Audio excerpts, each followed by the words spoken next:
আমরা বাঙালি রাজ্য কমিটির পক্ষ থেকে আজ এক বিক্ষোভ কর্মসূচির আয়োজন করা হয়।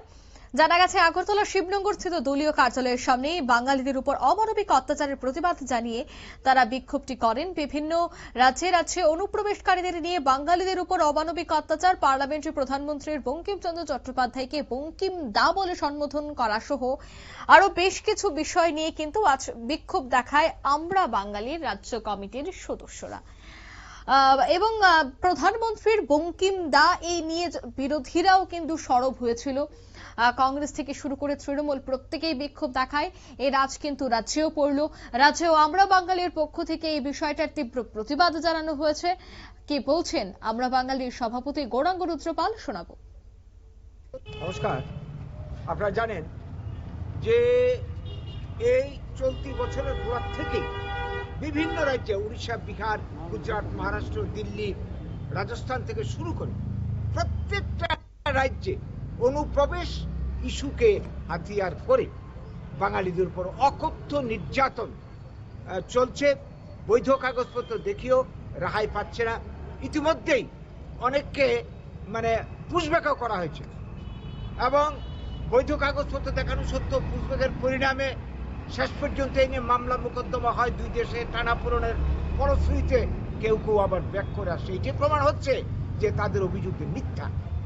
সম্প্রতি বিহার নির্বাচনকে কেন্দ্র করে এই এসআইআর করতে গিয়ে তারা যাদেরকে অবৈধ অনুপ্রবেশকারী রোহিঙ্গা বলে চিহ্নিত করতে চাইছিল, বিদেশি বলে চিহ্নিত করতে চাইছিল, আমরা কি দেখলাম?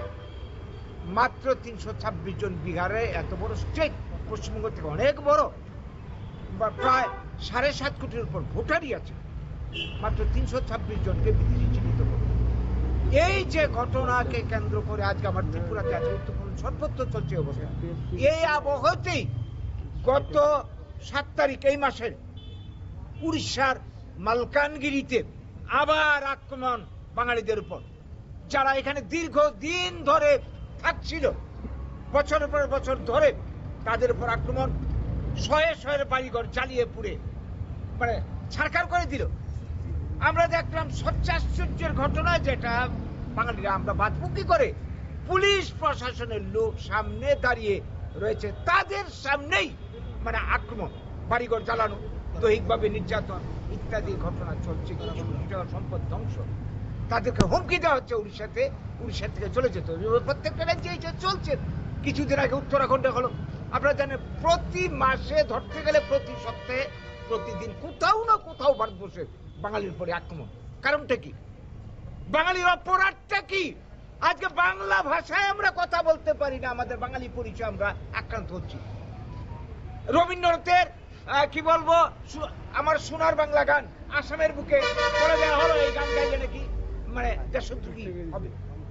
বন্দে মাতরম, বন্দে মাতরম, আজাদ হিন্দ ধ্বনি, বন্দে মাতরম স্লোগানকে কেন্দ্র করে ভারতের স্বাধীনতা আন্দোলন 20 মন্ত্র, আজাদ হিন্দ, নেতাজি সুভাষচন্দ্র বসু বিখ্যাত স্লোগান, জয় হিন্দ, জয় হিন্দ, এই সমস্ত স্লোগানকে বক্তব্যকে আজকে নিষিদ্ধ ঘোষণা করা হচ্ছে।